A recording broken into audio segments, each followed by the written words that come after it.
కర్కాటక రాశి వారికి మార్చి మాసంలో భాగ్యమున శుక్రుడు వృత్తి ఉద్యోగంలో ప్రత్యేక శ్రద్ధ చూపిస్తారు, ప్రతిభను ప్రదర్శిస్తారు, తద్వారా గుర్తింపు, వ్యాపార పరంగా పరిస్థితులు లాభదాయకం, సమాజంలో మీ హోదా గౌరవం అధికమవుతాయి, ఆర్థిక లావాదేవీలు సంతృప్తికరం, ఉత్సాహంగా ధైర్యంతో ముందుకు పోగలరు, గృహ నిర్మాణ పనులు కలిసి వచ్చును, ఆస్తి కొనుగోలుకు ఇది అనువైన సమయము, గతంలో చేసిన పనులకు ఇప్పుడు సత్ఫలితాలను అందుకుంటారు, కుటుంబ విషయాలు సంతృప్తికరంగా ఉంటాయి, శత్రుజయం, స్త్రీ సౌఖ్యం, సంతాన సౌఖ్యం, నూతన పరిచయ లాభం, స్పెక్యులేషన్ లాభించును. అయితే కొంతమందిలో రవి బుధ గ్రహాల అనుకూలత లేని కారణంగా ప్రయాణాలు వాయిదా వేయుట ఉత్తమం.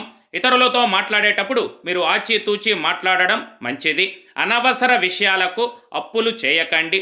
ఆరోగ్య విషయంలో జాగ్రత్త వహించగలరు కనుక హనుమాన్ చాలీసా పఠించుట, శ్రీ ఆంజనేయ స్వామి ఆలయ సందర్శన మీకు సర్వదా శ్రేయస్కరం, శుభప్రదం.